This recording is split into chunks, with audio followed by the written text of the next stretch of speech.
মোস্তাফিজুর, যাকে নাবালিকা মুস্তাকিন সর্দার মোস্তাকিম সর্দার, যাকে নাবালিকা খুন ও ধর্ষণে বারুইপুর কোর্ট তার ফাঁসির সাজা দিয়েছিল, আপনি সেটাকে চ্যালেঞ্জ করে হাইকোর্টে আপিল করেছিলেন, তারপরে কি হয়েছে? দেখো, মুস্তাকিম সর্দারকে বারুইপুরের স্পেশাল কোর্ট পক্সো অ্যাক্ট ওকে ফাঁসির অর্ডার দেয়। তো সেই অর্ডারটাকে চ্যালেঞ্জ করে 6ই ডিসেম্বর এই অর্ডারটা পাস হয়। তাকে চ্যালেঞ্জ করে আমরা কলকাতা হাইকোর্টে আপিল প্রেফার করি। 27শে জানুয়ারি মাননীয় বিচারপতি দেবাংশু বসাকের ডিভিশন বেঞ্চে, মোহাম্মদ সাব্বার রশিদির ডিভিশন বেঞ্চে মামলাটা হিয়ারিং হয়। হিয়ারিং হয়ে আপিলটা অ্যাডমিট হয় এবং জজ সাহেব অর্ডার করে যে লোয়ার কোর্টের সমস্ত রেকর্ড হাইকোর্টে ইমিডিয়েট পাঠানো হোক, যাতে এর আপিল হিয়ারিংটা করানো যায়, পেপার বুকটা তৈরি হয়। তো সেই মোতাবেক পরবর্তীকালে আশ্চর্যের বিষয় দেখলাম যে বারুইপুর কোর্ট থেকে যে কেসের যে নথিপত্র রেকর্ড হাইকোর্টে পাঠিয়েছে, সেই রেকর্ডের মধ্যে অনেক কিছু ভুলভ্রান্তি ভরা। সঠিক রেকর্ডটা বারুইপুর কোর্ট থেকে কলকাতা হাইকোর্টে পাঠায়নি। এমন এমন রেকর্ড এসেছে যেগুলো বলা যাবে না, মিডিয়ার সামনে বলা উচিত নয়।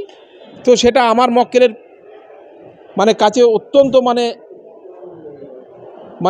মক্কেলের সুবিধা হবে না। তো সেই মহামান্য বিচারপতি জয়মল্ল বাগচি হঠাৎ করে সৌমোটো ম্যাটারটাকে আবার হাইকোর্টে আসে। উনি শুনানি করেন।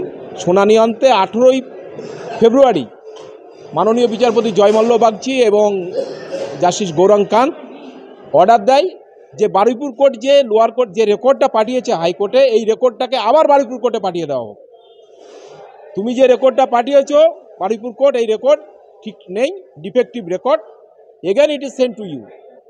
এবং বারুইপুর কোর্টকে বলেছে সমস্ত ডিফেক্ট, যা তুমি সমস্ত ভুল ভ্রান্তি যেগুলো করেছো রিমুভ করে সেগুলোকে ত্রুটি সংশোধন করে পুনরায় তুমি 6 সপ্তাহের মধ্যে হাইকোর্টে পাঠাও। আর তখন হাইকোর্টে তার বিচার প্রক্রিয়া যেরকমভাবে হবে, আপিল হিয়ারিং সেরকমভাবে চলবে। আপনি যেটা বলছেন যে বারুইপুরের যে রায় দিয়েছে সেই রায়ে অনেক ভুল ত্রুটি আছে, হাইকোর্ট আবার ফিরিয়ে দিয়েছে বারুইপুর কোর্টে, সেটাকে সংশোধন করে পাঠাতে আবার বিচার শুরু হবে। কিন্তু মোস্তাফিজুরের বাড়ি, যেখানে ওর বাবা মা ও ঠাকুমা তারা থাকে, সেই জায়গায় একজন তৃণমূল শাসক দলের মোস্তান বলে আইনুল সর্দার, তাদেরকে বাড়ি উঠতে দিচ্ছে না। দেখুন, এটা তো মুস্তাকিম সর্দারের বাবা মা আমার কাছেও রিপোর্ট করেছে, আজকে বললেন যে ওখানে ওদের যে প্রতিবেশী আইনুল সর্দার বলে নাম, সে নাকি অত্যন্ত মস্তান আর কি, মস্তান গোচরের লোক। তার কথাতে নাকি অনেক কিছু উঠা বসা হয় এবং তার স্ত্রীও নাকি শাসক দলের পঞ্চায়েতের মেম্বার, গ্রাম পঞ্চায়েতের মেম্বার। তো এদেরকে প্রথম থেকে, যেদিন থেকে মুস্তাকিম সর্দারের নামে এই অভিযোগটা আসলো, তারপরে বিচার প্রক্রিয়া, তারপরে হাইকোর্টে আসা, তো প্রথম দিন থেকেই এদের পরিবারকে বাড়িঘর থেকে উচ্ছেদ করা হয়েছে। এরা বাড়িঘরে থাকতে পারে না। আমাকে বলেছে যে গ্রামে ঢুকতে পারছে না, বাড়িতে ঢুকতে পারছে না, কেন? আইনুলের ভয়। এবং আরও মারাত্মক কথা বলেছে এদের মুখ থেকে, যা শুনলাম, যে এই ঘটনার পিছনেই আইনুলের বড় হাত, সেটা যেন প্রকাশ না পায়, সেটা যেন প্রকাশ্যে না আসে, মুস্তাকিম সর্দার যেন ফাঁস করে না দেয়, সেই জন্যই তার পরিবারকে, মুস্তাকিম সর্দারের পরিবারের ওপরে নির্মম অত্যাচার চালিয়ে তাদেরকে বাড়িঘর থেকে বিতাড়িত করে রাখা হয়েছে। এটা আপনি বলতে যাচ্ছেন যে মুস্তাকিম সর্দার এই যে ধর্ষণ এবং খুনের যিনি অভিযুক্ত, তিনি তাকে বলির পাঠা করা হয়েছে, এরকম আমাকে তো মুস্তাকিম সর্দারের বাবা মা বা আত্মীয় স্বজন বা যেভাবে রেকর্ড থেকে যা প্রতীয়মান এবং এদের কথা থেকে সেটাই এনারা বারবার বলছে যে এনারকে ফাঁসানো হয়েছে। কোনো মতেই মুস্তাকিম সর্দার এই অপরাধের সঙ্গে যুক্ত নয়। এই অপরাধের সঙ্গে যুক্ত আসল অপরাধীদেরকে পুরোপুরি আড়াল করার জন্য মুস্তাকিম সর্দারকে ভিকটিম করা হয়েছে, এখানে বলির পাঠা করা হয়েছে। তাহলে আইনুল সর্দার যে এই মোস্তাকিমের বাবা মাকে, তাদেরকে যে বারবার ধমকি দিচ্ছে, বাড়িতে থাকতে দিচ্ছে না, মোস্তাকিমের বৃদ্ধা ঠাকুমা তাকে গিয়েও মারধর করছে যে আপনার ছেলে কোথায়, যে খুঁজে এনে দিন, তার বিরুদ্ধে আইন কোনো ব্যবস্থা কেন নিচ্ছে না? সেটা ওনারা আজকে এসে আমাকে রিপোর্ট করলেন। আমি ওনাদেরকে অ্যাডভাইস করেছি ইমিডিয়েট, যারা আপনাকে থ্রেট করছে, যারা বাড়িঘরে থাকতে দিচ্ছে না, বাড়িঘরকে তালা বন্ধ করে রেখে দিয়েছে, দিনের পর দিন এরা বাইরে অর্ধাহারে অনাহারে স্বাধীন রাস্তাঘাটে এরা খোলা আকাশের নিচে এরা জীবনযাপন করছে। তো এই মর্মে ইমিডিয়েট সংশ্লিষ্ট থানায় অভিযোগ করুন, আমি এনাদেরকে অ্যাডভাইস করেছি এবং সেইটা অভিযোগটা করবেন। ওই যে ব্যক্তির নাম কি আইনুল সর্দার, যে মেন মাথা, এবং তার যে সাগরেদ, তার একটা বিরাট নাকি গুন্ডা বাহিনী আছে, সে নাকি দিনকে রাত করে দেয়। আইন তার কাছে সেই আইনের রক্ষক বা আইনের যাই বলুন আর কি, তা আইন তার হাতেই চলাফেরা করে। তা সেই মুস্তাকিম সর্দার, আমি কথাও বলেছি যে আপনাদের ভয় পাওয়ার কিছু নেই, আইন আইনের রাস্তায় চলবে। আজকে যদি আইনুল সর্দার যদি আইনকে হাতে নিয়ে এরকমভাবে ছিনিমিনি খেলে, মানবাধিকারকে যদি লঙ্ঘন করে, আপনাদের বাঁচার অধিকারকে যদি কেড়ে নেয়, ছিনিয়ে নেওয়ার চেষ্টা করে, তো সেটা আপনাদের বেঁচে রাখা উচিত নয়। কিন্তু এরা গরিব মানুষ, আজকে থানায় বলুন, পুলিশ বলুন, কোর্টে যা বলুন, সর্বক্ষেত্রে যাতায়াতের জন্য আইনের দরজায় যেতে গেলেও একটা অর্থের একটা প্রয়োজন থাকে। তো আমি বলেছি আপনাদেরকে আমি হেল্প করবো, আপনারা আইনের রাস্তায় যান, আমি সর্বতভাবে আমি আপনাদের। আমার ছেলেকে পুরোপুরি ফাঁসিয়ে দিয়েছে। আমার ছেলে, ওর বাপের পা খুব অসুস্থ ছিল, দুটো পা কষা বাগিয়া হয়েছিল। ছেলে বাজারে ওর বাপের ডাক্তারখানা নিয়ে গেছে, ডাক্তারখানাতে এনে বাজার থেকে পেট ভরে খাবার খেয়ে 6টার সময় ঘরে এসে বাড়ি থেকে শুয়ে পুরো ঘুমাচ্ছে। সিনে ঝড় পানির আসবি, খুব ঝড় পানি ছিল। শুক্রবার দিন গত করে শনিবার রাত পড়েছে, আর সেদিন প্রচুর আকাশ বিদ্যুৎ খেলছে, ঝড় পানি হচ্ছে। তার সাথে ছেলে ঘুমাচ্ছে ওই ঘরে নির্ভরে, আমরা এই ঘরে নির্ভরে ঘুমাচ্ছি। এক রাত কটা বাজে বলতে পারবো না, তখন আমরা ঘুমাচ্ছিলাম, ঘুমির ঘরে উঠেছি, কটা বাজে জানি না। পুলিশ এসে, তার সাথে আইনুল সর্দার এসে আমাদের ডাকছে, ও কাকা, ও কাকা, ও কাকি, ও কাকি। আমরা তখন উঠেছি, উঠে আমরা বলুন কী আছে, বলে তোমাদের বাড়ি পুলিশ এসে। আমি বলি কেন আমাদের বাড়ি পুলিশ এলো? বললে তোমার বেটা কি কাল হাটে বাজারে গিয়েছিল? ওর বাবা বলছে হ্যাঁ। আমার তো সব শরীর খারাপ, আজ 2 মাস আমি বিছনা পড়ে আছি। এবার ওখান থেকে আইনুল সর্দার ওই পুলিশ আনলো, এনে আমার ছেলেকে ধরে তুলে দিলা পুলিশের হাতে। পুলিশের আমরা একটা কথা ছেলে জিজ্ঞেস করবো, পুলিশ আমাদের জিজ্ঞেস করতে যায়নি। ছাবাল নিয়ে উঠিয়ে নিয়ে মহিমারির বাজারে গেল।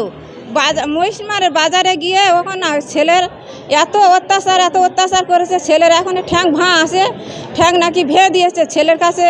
এবং এখন আমি জিজ্ঞেস জানছি, বলছে মা আমি প্রথমে আমি স্বীকার করিনি যে আমি মার্ডার করিনি, আর আমি ওর সাথে যুক্ত নই। আমাকে ওকে নিয়ে গিয়ে আমার এমন মার মেরেছে, আমার এখন পা ভাঁ আছে, আমার পা ভেঙে দিয়েছে। আর আমাকে বলেছে তুই যদি না এই মার্ডার স্বীকার করিস, তোর বাবা মা বাইরে আছে, তোর বাবা মাকেও মেরে দেবো। আর তুই স্বীকার করলে তোর 2-4 দিন বাদে তোর ছেড়ে আমরা ওই জেলের মধ্যে বার করে নিয়ে আসবো। তুই নিজেও স্বীকার করবি যে আমি এই মার্ডার করেছি। তা যখন মার্ডার আমরা করেছি, তো লাশটা যখন ফেলা রয়েছে ওখান তো নিয়ে যাব, তুই গিয়ে বলবি যে এই মার্ডারটা আমি করেছি এবং আমি এই লাশটা এখন ফেলেছি। এই কথাটা আপনারা কি করে জানলেন? এই কথাটা আমার ছেলে, এখন আমি জেলে যাচ্ছি, জেলে গিয়ে ছেলেকে জিজ্ঞেস করছি যে বাবা তুই কেন এই মেয়েকে কেন তুই মার্ডার করলি, রেপ করলি? বলছে মা এই মার্ডারে এই রেপে আমার কোনো যুক্ত নেই। জেলে গিয়ে জিজ্ঞাসা করলে এগুলো বলেছে মোস্তাফিজুর? হ্যাঁ, মোস্তাকিন জেলে গিয়ে আমি জিজ্ঞাসা করছি যে তুমি কেন একটা কচি বাচ্চা ধর্ষণ করতে গেলে, তুমি একটা কচি বাচ্চাকে তুমি কেন মার্ডার করতে গেছো? বলছে মা এই মার্ডারে এই রেপে আমি কোনো জড়িত নই। আমাকে পুরো ফাঁসিয়ে দিয়েছে। আমাকে মহিমারির বাজারে ক্যাম্পে নিয়ে গিয়ে আমার এটা ফাঁসিয়েছে। ওই আমাদের গ্রামের আইনুল সর্দার, ওর সাথে ও বাপি আছে, ওরাই এরকম ফাঁসিয়ে দিয়েছে। এই কাজটা ওরাই করেছে আমার মনে হয়। কেন এরপরে যে ভোটটা আগে হয়ে গিয়েছিল, যেটা ওই না পঞ্চায়েতের ভোট, যে পঞ্চায়েত ভোটটা হলো, যেটা ওই ছাপ্পা মারা ভোট হয়েছিল, আইনুল সর্দার আমার বাড়ি আমার কাছে গিয়েছিল, বলে তুমি মসজিদ ছুঁয়ে কিরে খাও, তুমি আমার ভোট দেবে কি বলো? আমি বলেছিলাম আমি মসজিদ ছুঁয়ে কিরে খাবো না, আমি ভোট দেবো না। আমার যাকে খুশি আমি তাকে ভোট দেবো। ও আমার বাড়ির সামনে দাঁড়িয়ে ও বলেছে তোমার বিশাল বড় একটা ক্ষতি করবো, সেই প্রতিশোধ আমার ছাবালের ওপর এই নিলি। আমি এতদিন বুঝতে পেরেছি আমার ওই আইনুল সর্দার আমার থানায়ও যেতে দেয়নি, আমার ছাবালের কোর্টেও যেতে দেয়নি, বলে আমরা উকিল দিছি, আমার ছেলেকে উকিলও দেয়নি। আমার আজ 5 মাস বাড়ি ছাড়া। হ্যাঁ, ও দেশের এখন আজা, ও দেশের ওর কোথায় ওই দেশটা ওটা সবাই জানে আমার ছেলে দোষী, কিন্তু আমি বলছি না আমার ছেলে দোষী নয়। আমার ছেলে এই মার্ডারে কোনো যুক্ত নয়, আমার ছেলে এই এফে কোনো যুক্ত নয়। আমার ছেলে বলছে মা আমার হাতের সিঙ্গার ফিক ওই মার্ডারের সাথে ওঠেনি, আমার পলিগ্রাম চেক করেছে, ওই এফের সাথে আমার কোনো সিঙ্গার ফি মেলেনি। সব আমার বয়স করেছে, সব আমার মিথ্যা সাজানোর নাটক করেছে। আমাকে যখন বাড়ি নিয়ে গিয়েছে বলেছে মা তুই গিয়ে বলবি আমি এই মার্ডার করেছি, তোর মা আমার সঙ্গে তুই বলবি আমি স্বীকার করছি, আমি বলবি তুই মার্ডার করেছি। ও যা শিখেছে তা মহিষমারি বাজার ক্যাম্পে তো তাই এসে ঘরে এসে বলেছে, বলে আমার ছেলে পুরোপুরি ভাসিয়ে গেছে, আমার ছেলে এই মার্ডারে কোনো যুক্ত নেই। আমি জানি এটা পুরোপুরি একটা আমার ছেলেকে নাটক সাজিয়ে এই পেশে দিয়েছে। আমি বলছি তো ওই কচি বাচ্চার মেরে আমার ছেলেকে ভাসিয়ে দিয়েছে। আমার ছেলে বলছে মা আমি এই মার্ডারে কোনো যুক্ত ছিলাম আচ্ছা, না। বাড়ি থাকতে পারছেন না কেন, কারণটা কি হয়েছে সেটা বলুন। আইনুল সর্দার যতদিন আমার ছেলেকে আইনুল সর্দার কি করে?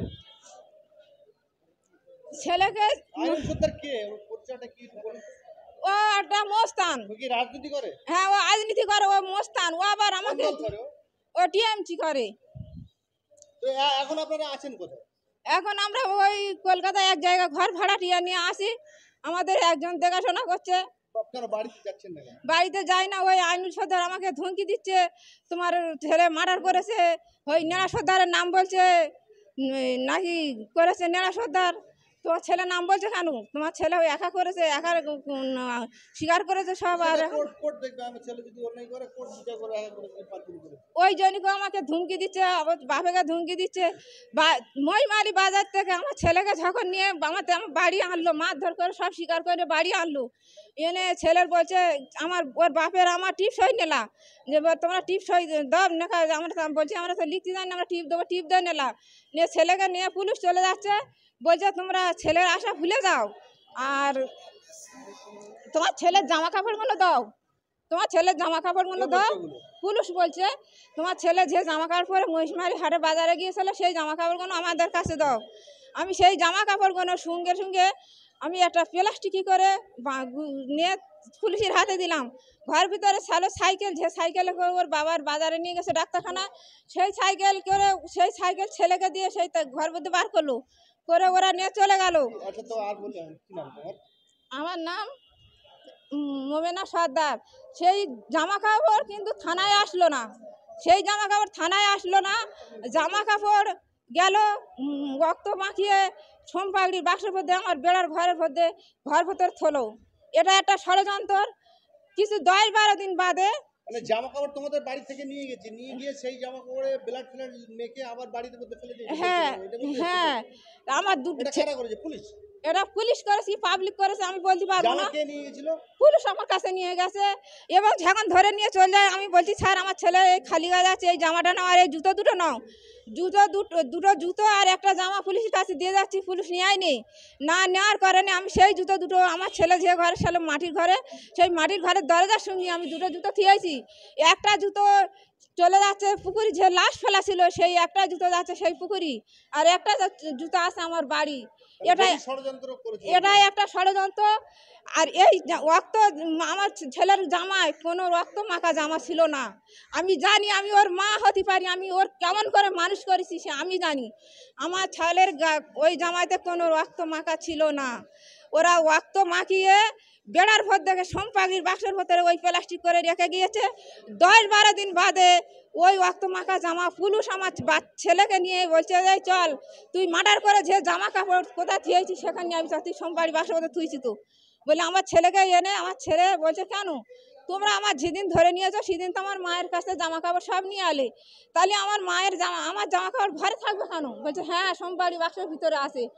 আমি ঘরে তালা মেরে রেখে এসেছি, আমার ছেলে নিয়ে গিয়ে পুলিশ গিয়ে আমার ঘরের তালা ভেঙেছে। ঘরের তালা ভেঙে ওই জামা কাপড় দেখে না, আমার ছেলে বলছে ওই সোমবাড়ি বাক্স জামা কাপড় আছে বার কর। আমার ছেলে গিয়ে দেখে না সত্য সেই জামা কাপড় সেই প্লাস্টিক করে রক্ত মাখিয়ে ওই মধ্যে থিয়ে দিয়েছে। ছেলে সোমবাড়ি বাক্সের মধ্যে সেই জামা কাপড় নিয়েছে, নিয়ে ছেলে বলেছে আমার তো জামা কাপড় তো তোমরা সেই দিনই নিয়েছো, এখন কেন এই জামা কাপড় আমার ঘরের ভিতরে এলো? বলেছে বলে ওর আমার ছেলেকে জয়নগরের থানায় এনে ওর উপর এত অত্যাচার করেছে। বলছে মা এত অত্যাচার করেছে, অত্যাচারেতে আমার পুরো সব স্বীকার করে এনেছে যে তুই বলবি মার্ডার করেছিস, তুই বলবি রেপ করেছিস। আমি বলেছি আমি মার্ডার করিনি, আমি রেপ করিনি, ওরা আমার কথা শোনেনি। আমি বলেছি তাদেরও নাম বলে দেবো কারা করেছে, তাও আমার কথা শোনেনি, আমাকে ধরে ফাঁসিয়ে দিয়েছে। আর আমার মানুষ যে যা খায় নে আমার তাই আমার জয়নগরের থানায় আমার তারা ওরা খাইয়েছে। আর আমার 7 দিন পিছিয়ে এনেছে, 7 দিন মেরেছে, আমার হাতে পায়ে দড়ি বেঁধে আমার মেরেছে। আমার এখন হাতে কাটা দাগ আছে, পায়ে হাতে কাটা দাগ আছে, এখন আমার ঘা শুকায়নি, আমার নখ তুলে নিয়েছে, আমার অতিরিক্ত শাস্তি দিয়েছে। আমি শাস্তির জ্বালায় আমি বলেছি আমার ফাঁসি দাও, তোমার ফাঁসি দেবে বলছে, ফাঁসি দাও। আর আমি সব করেছি, আমি মারির চোটে আমি সব স্বীকার করেছি, আর ওদের অত্যাচারের জ্বালায় আমি সব স্বীকার করেছি।